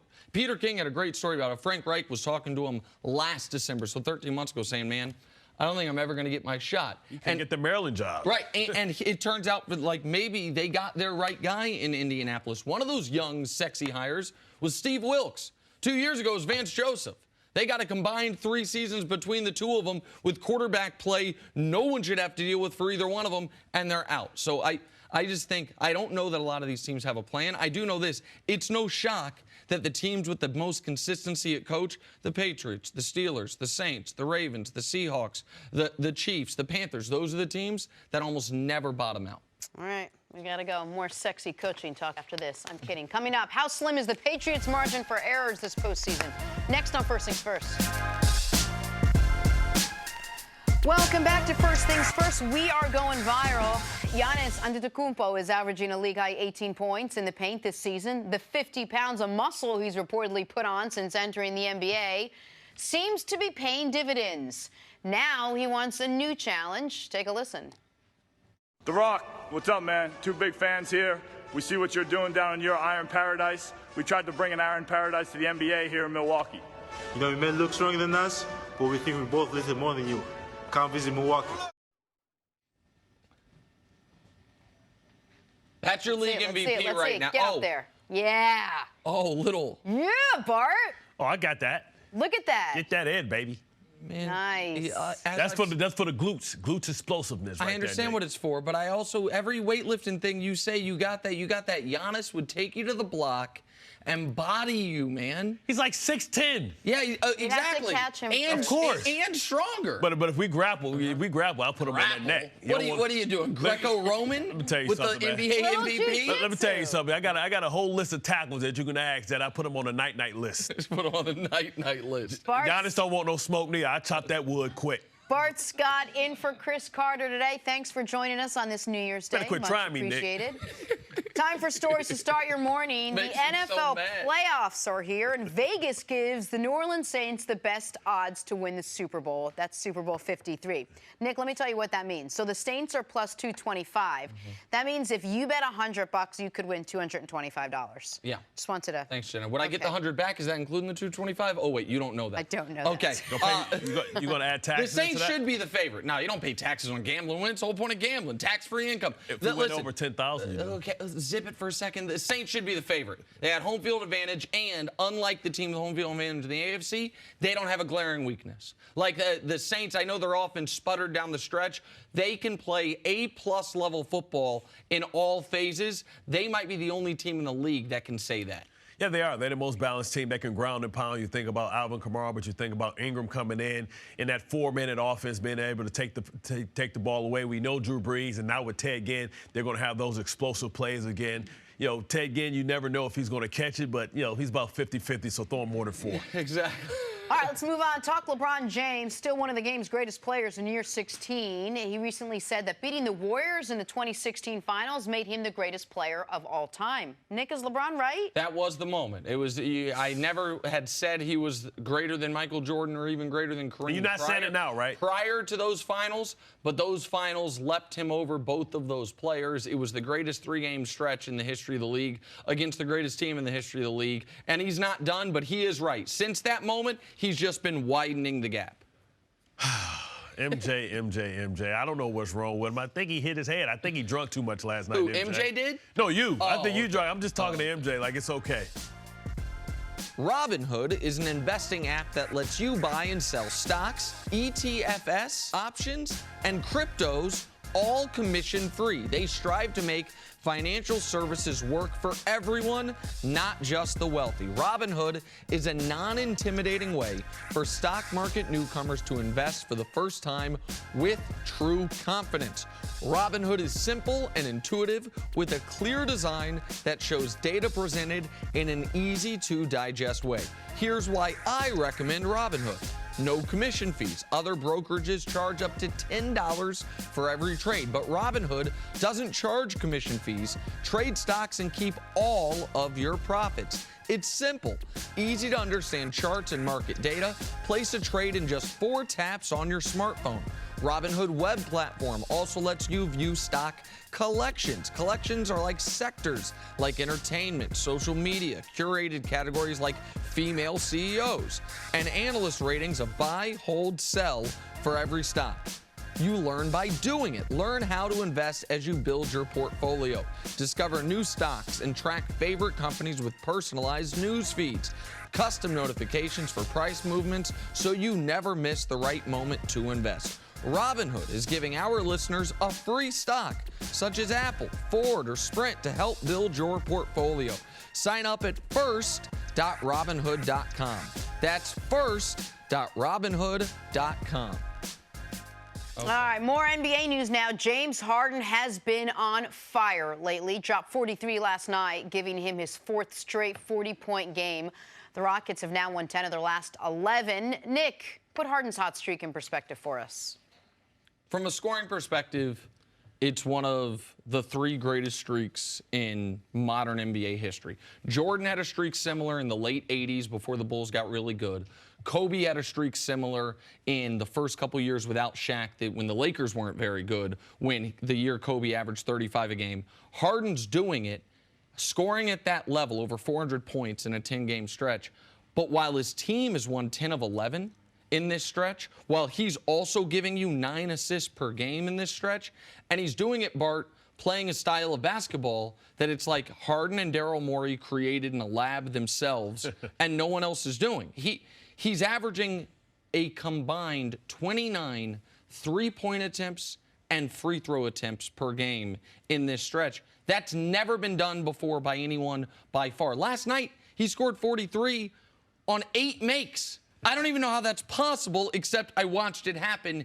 He has somehow rocketed himself back in the MVP conversation for the 4th time in 5 years. And arguably, I guarantee he should have at least 2. But what my concern is, he's carrying his team without Chris Paul, who stumbled out of the blocks in the whole, Carmelo Anthony debacle. But what I get concerned with is they're asking him to do too much. And we see him struggle in the playoffs at times because I think his minutes are up too high and he's having to carry too much of the workload. They're going to have to try and figure out how to get him some help. In between, I know they wish they could have got Ariza back in the trade. I think he went out to Washington. Yep. They're going to have to figure out a way to make a trade to try and restrict some of his minutes in the second half. One of the best things that happened to LeBron, I believe, is this groin because I feel like they were putting too much mileage on him as well. Give time off. And you're right, Harden, the one knock on him is lack of playoff success. But they have needed every little bit from him during this stretch. He's playing 39 minutes a game. He's averaging 41 points, getting you 7 rebounds, 9 assists. He is playing. That's over a 10-game stretch. That's an 1/8 of the season. It's not a small stretch of basketball. It is unprecedented what he's doing to go along with the team winning as much as it is. One last note. Last night was the 8th time in his career. This is according to Kevin O'Connor. Thought it was a great note. 8th time in his career he scored at least 40 on fewer than 10 made baskets. No other player in NBA history has done that more than 3 times. He just has such a... You don't have to love watching it. It's not the most aesthetically pleasing brand of basketball, but it is effective, and right now, offensively, it's unstoppable. All right, let's get back to the NFL now. They ended the 2018 season on a high note, beating the brakes off the Jets. We're, of course, talking about the Patriots. The months prior, however, more of a medium note, not so high, not so great, but also not so much of an issue since they still earn themselves a bye for the 9th straight season. Tom Brady says he knows the Patriots will have to be at the very best heading into the postseason. This time of year is just figuring out a way to get the job done. There's a lot of good football teams playing right now. Some teams have played better early in the year, some teams have played better late in the year, and this time of year you don't play a good game and that's your season, and you're watching other teams move on. The awareness is heightened, the focus is heightened, the execution needs to be that way. And we have a big challenge. Whoever we play is going to be a great football team. We're not going to be able to afford anything less than our best. So that's the truth. They're not going to be, if they're not out there buttoned up and perfect, they're not going to be able to really compete. How slim is the Patriots' margin of error, Nick, this postseason? The slimmest it's been since 2009. Ooh. And not coincidentally, 2009 is the last time they were one and done in the postseason. That was when Ray Rice and the Baltimore Ravens started the game with an 80-yard touchdown run and never looked back. I think they won that game 33-7.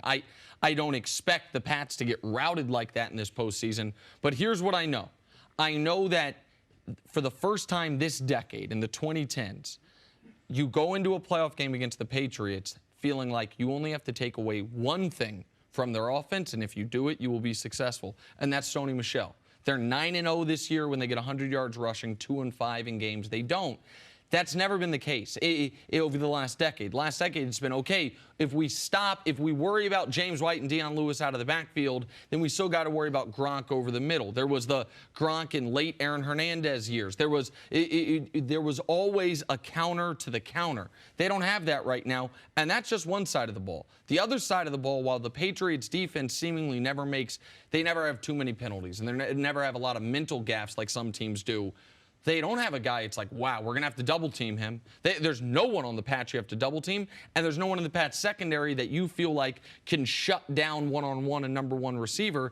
It's a lack of overall talent to go along with a deteriorating, still good, but no longer great Tom Brady that has what Tom Brady said exactly correct. They have to play their best game to beat any team in these playoffs. But their experience is scary, right? And you have to go to Gillette. And what happens is they'll manufacture ways to get big plays. They'll find a way to get Hogan, downfield because that's what's the one thing that he does well. They're going to put James White in positions to be able to exploit, when you have bad linebackers and, linebackers that can't cover in space. And where Gronk is going to come to life is in the red zone because he's going to draw that attention there because he's just a big enough body to box you out. So he's going to draw that attention there. They're going to, motion from empty, bring him back, see if you're in man-to-man coverage. And Tom Brady's just going to have to make, 1 or 2 big plays down the field to make you respect him, because we understand it. They're going to take the air out of the ball. They're going to play that ground and pound type of game, and then you're going to look up and it's going to force your quarterback to be perfect. So if you don't beat yourself, you'll have a chance, but I don't trust,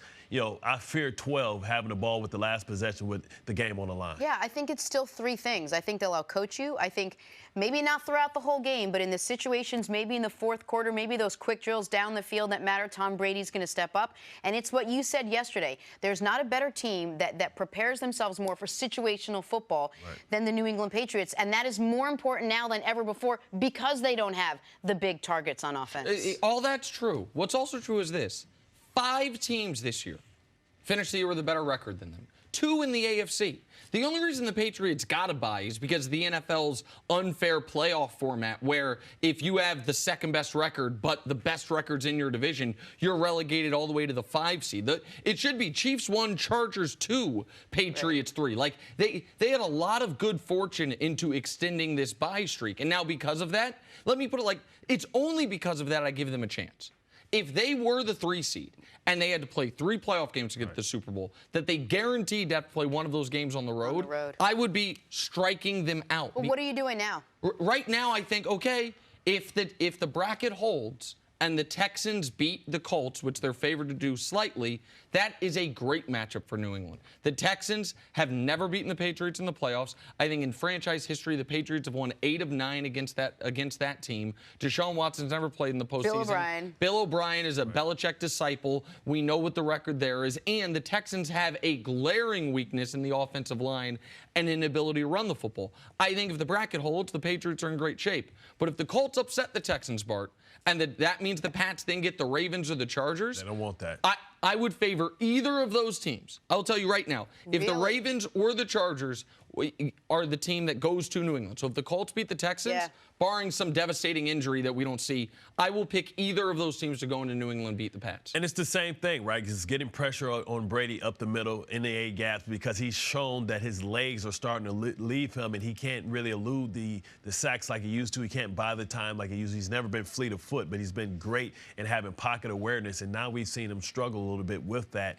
And those are 2 teams that can give him some havoc up the middle and make him forced to try and improvise and do those off-schedule plays. I think that the first playoff game of the year, Saturday at 4:30, Texans-Colts, that game is going to determine whether or not the Patriots make an insane 10th consecutive AFC championship game. Because if the Colts win that game and the Patriots have to then play the Ravens or Chargers, I believe they'll be one and done in the postseason.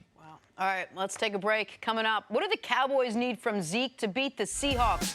Brian Westbrook here to discuss that next on First Things First. Happy New Year's, everyone, and welcome back to First Things First. Look who's here, former All-Pro running back Brian Westbrook joins us this morning. Called Shake and Bake. You good? Family's I'm great. Good? Happy New Year. Happy New Year. Thank you for waking up early for us on New Year's Very Day. early. All right, we got a lot to talk about today. Let's start with the Cowboys. They closed out the regular season with a solid win over the Giants. Good win for the team. Good performance from their quarterback, Dak Prescott. Now, he'll need another one next week against the Seahawks. He'll also need Ezekiel Elliott. Zeke won the rushing title despite sitting out Sunday's game. Jason Garrett said the move keeps him, quote, fresher moving forward. All right, Brian, what do you think the Cowboys need to get out of Zeke if they are going to beat the Seahawks? Well, I think when you talk about Zeke, you just get the same thing every game. You get 150 yards, you get 120 rushing yards, you get 30 or 40 receiving yards, and you just feed him. Yeah. Allow him to control the pace of the game. I love the fact that they gave him a week off, though.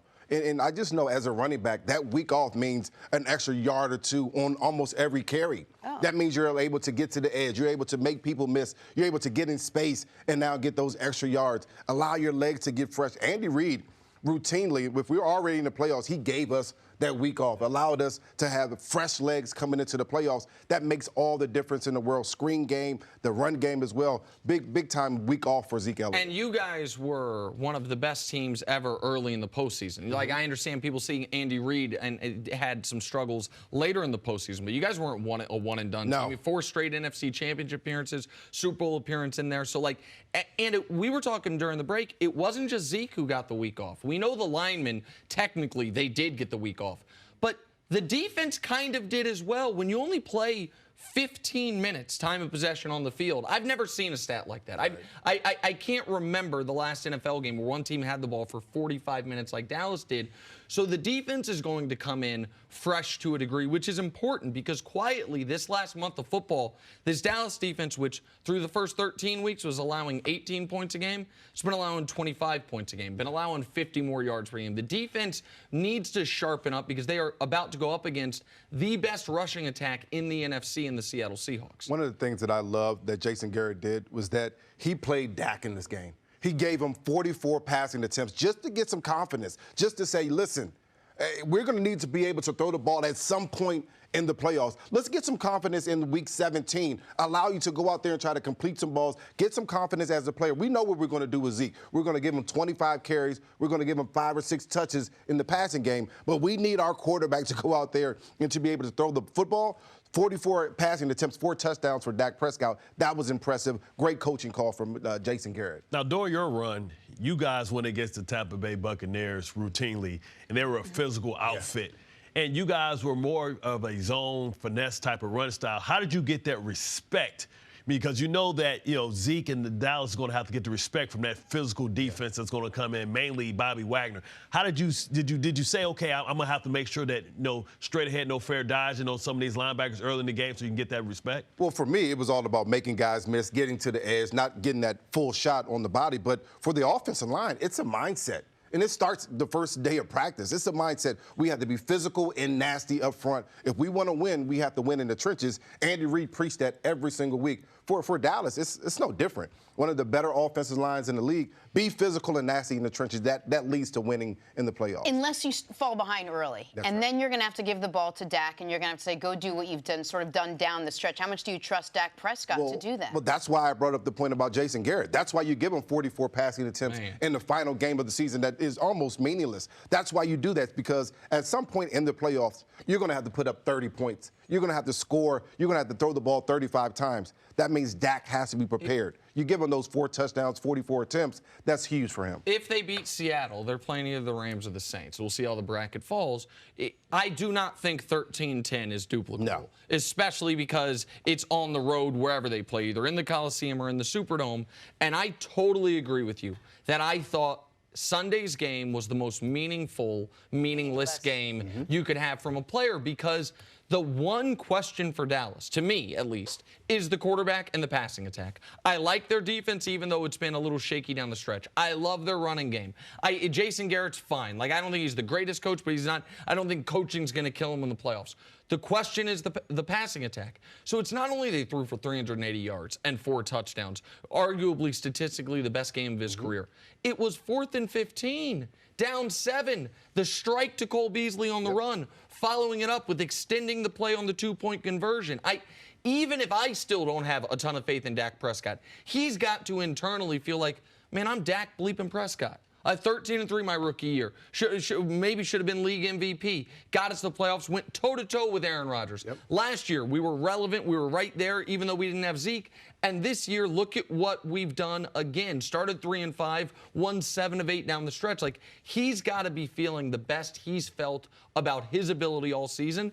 And I think that matters. And for defenses, now all of a sudden it's wait.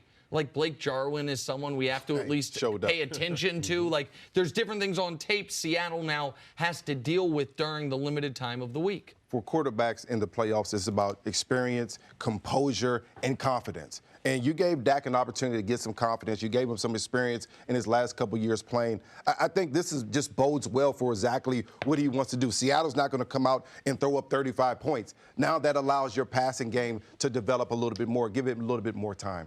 Can you fear this Dallas team? Do they instill a sense of any of that with them? I know they have Zeke, and Dak has played well, but you just always feel like are they a team that you worry about their defense and you worry about them running the ball? Well, the one thing that I love in playoff football, be able to run the football, be able to stop the run and play good physical defense on the outside. Dallas has that ability to do that across the board. I love teams that have that opportunity. And when you look at Seattle, they almost could do the same thing. Number one rushing team in the league. They play great defense and they're physical. And so this is going to be a good battle this Sunday. I just don't know. I think coaching advantage goes to Seattle. I think quarterback, Seattle. I think run game goes to Seattle, experience Seattle.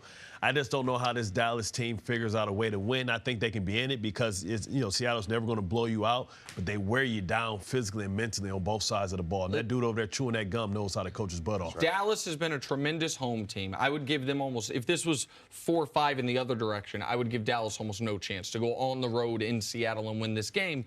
What I will say, though, is as far as Seahawks, they are the Cowboys, just a little bit better version in almost every area. They don't have a running back as good as Zeke, but they have a more potent overall rushing attack. As good as Amari Cooper has been, Doug Baldwin has shown you repeatedly he's a true number one receiver. We know Russell Wilson is one of the greatest playoff quarterbacks and just one of the greatest overall quarterbacks in the league. And you mentioned Pete Carroll, man. Like they have, to me, the better units. But home field, it's tough to go on the road and win a playoff game. And Dallas has that going for them, and they have the confidence of what happened over the last 8 games of the season. All right, Brian, stick around. 6 of them, right? They won 7 of 8 down the stretch. Coming up, we'll talk your former team. Should the Eagles stick with Nick Foles, even if Carson Wentz can play? That's next. You won 6 road playoff games? Yeah, bro. That's a lot of road playoff games. Why weren't y'all better in the regular season? Get some home playoff games. Why don't you ask him again about that touchdown? I'll tell you who my quarterbacks were. Under the bus. Eat it, Sanchez. Saturday, it's a big showdown in Big D as Russell Wilson and the Seahawks take on Ezekiel Elliott and the Cowboys in the NFC wildcard game. It all starts at 7:30 Eastern, 4:30 Pacific, Saturday on Fox and the Fox Sports app. Happy New Year's Day, everyone. We're back here with Brian Westbrook, and we are talking Eagles and the most popular backup quarterback in the league, Nick Foles. He did win their last 3 games. He did get them into the playoffs. And while Carson Wentz still hasn't been ruled out for the postseason, some are wondering if Philly should stick with Nick. We wonder that every day. Doug Peterson was asked about this yesterday. Isn't it fair to say or safe to say that Nick's going to be a quarterback as long as you win? For this week. I mean, is there any scenario where... There's no guarantee we're going to win this game. I understand. I'm just saying if, Yeah, I'll evaluate next Monday. You already this. Yeah, right. I know. You haven't. Thanks for trying.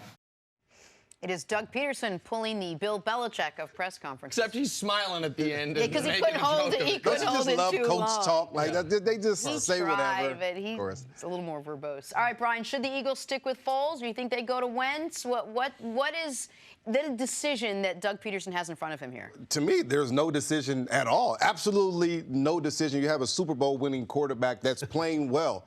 All season long, 16 games, you're trying to perfect your team. You're trying to look for that gas to add onto the fire to make this thing an inferno. Try to make this thing hot. And they finally found this for their offense in the last 3 weeks. The Rams, the Texans in the last game last week against the Redskins. They found this for the offense for the Philadelphia Eagles. It's Nick Foles. He's a guy that continues to make this ball roll. This offense looks totally different. Why would you ever change that? The momentum is rolling with this guy. You should never change that. And just imagine, if you're a veteran in this locker room and you say, we're rolling right now, we're playing well, this is maybe my last year, Jason Peters, Malcolm Jenkins, Chris Long, all these older guys, Michael Bennett, and you're saying, listen, we're going to take out the guy that's had our team rolling and looking good for a quarterback that's been hurt. And at this point, Carson Wentz may be the future. The present right now is Nick Foles. Well, what do you have to do to, what type of conversation as a coach do you have with Carson Wentz, who probably is a healthy scratch, because you may have to depend on him. And what does that game plan look if Nick Foles with those bruised ribs go down and you have to go to a backup or have to go to Wentz? It's simple. Listen, Nick, Carson's playing well. Our team is playing well. Other way around. Carson, Nick. Carson's saying, this is what I'm saying to Carson. It's simple. Nick is playing well. Our team is rolling right now. And if that doesn't change, then you'll be sitting on the bench. And hopefully, you're our future. We understand that. But at the same time, we have to play for the present right now. We have to keep this thing going. We have a chance at getting back. We have to take advantage of that. So here's the thing. We know Carson Wentz isn't playing this week. We know that. The only way there's another game is if they go to Chicago and beat the best defense in the NFL, certainly the best defense in the NFC, and the Bears. In a tough road environment. In a road environment, the biggest underdogs of the weekend. So, of course, you're not then, if they do have another game, benching Nick Foles, who would have then won 4 in a row, would have then won 7 consecutive elimination games dating back to last season. What I want to ask you is this, though. How far does Foles have to take this to change the conversation about who the future is?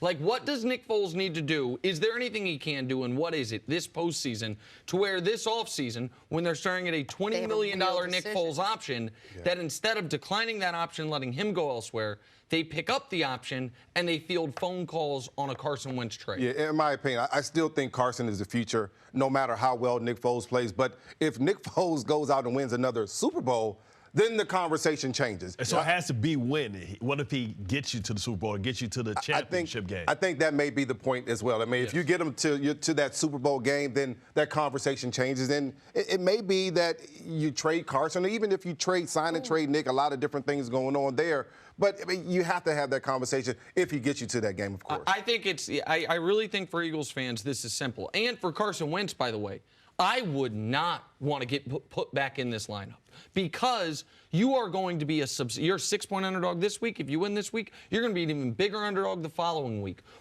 I think they are going to lose either this week or the next week against the Saints. I just think those are better teams they're up against, and it's on the road. I don't think this Eagles team would have gone to the Super Bowl last year as the 6th seed, having to play road playoff games. I think if you're Carson Wentz, the worst thing that can happen to you is Nick Foles beats the Bears, and then you get your job back, you get your head kicked in by the Saints, and everyone's blaming you. Right. You need, for the city and the fans to see, Nick Foles lose a playoff game. I think it's as simple. If Nick Foles gets to the Super Bowl, then you have to have a real conversation. Anything short of that, you're going to go with the bigger, stronger, faster, more talented number 2 overall pick, who's also, by the way, cheaper. He has that going for him as well because he's still on his rookie contract. But that's the reason why I don't think if you win this football game against the Bears and then have to go to New Orleans, that's the reason why you can't go back to Carson. You don't want to put that type of pressure on this young man. That's also the same reason why you can't bring Nick Foles back next year. You don't want that guy sitting on the bench if things go wrong for Carson. Fans are cheering Nick Foles, get him back in the game. You don't want that type of pressure for your young future of your franchise type of quarterback. No one right now is saying it's got to be Carson Wentz. I think everyone agrees that Nick Foles should play this Chicago game. I think everyone agrees play the hot hand right now because they saw what playing the hot hand did last year. Who knows if lightning can strike twice, but it struck once with this team, and you kind of just let the beast keep going. But they have a better chance with Nick Foles in the lineup because I believe for some reason it's this connection between him and Peterson.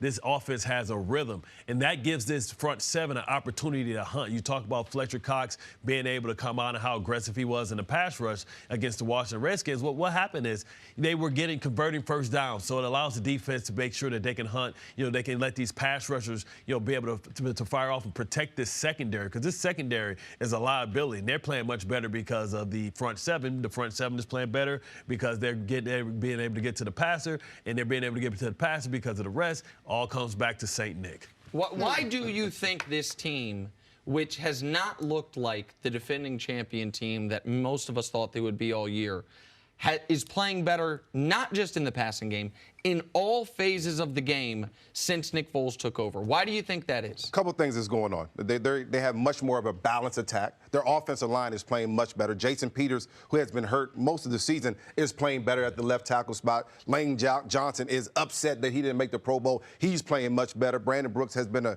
a Pro Bowl player all season long. So in the run game, they've been more productive. Doug Peterson has committed to that run game. Then when you look at the quarterback position, Nick Foles is getting the ball to everyone. He's getting everyone involved. And just imagine what receivers feel if you don't touch the ball for a quarter or for a half. You don't have a target. You're out of the game. But Nick Foles has done a great job of getting Alshon available, getting opportunities for Nelson Aguilar, still getting Zach Ertz to football, getting the ball to Darren Sproles, who's been healthy and helped his football team the last couple of weeks. Is that he goes through all his reads, or is that the play calling? I think it's part of the play call, and Doug Peterson has done a great job of getting his team ready every single week to play. But also, you have to give these guys a big-time opportunity down the field. Give Alshon an opportunity to jump over top of someone and catch the football. Nick has done that, where there's been times where Carson has failed to do that, and now the offense looks much more fluid when you get everyone involved. Carson had gotten such a rapport this year in particular with Zach Ertz that it seemed like that was his first read, and Ertz was typically open, so it was his only read. But you're not going to get chunk plays typically from Zach Ertz. You got a lot of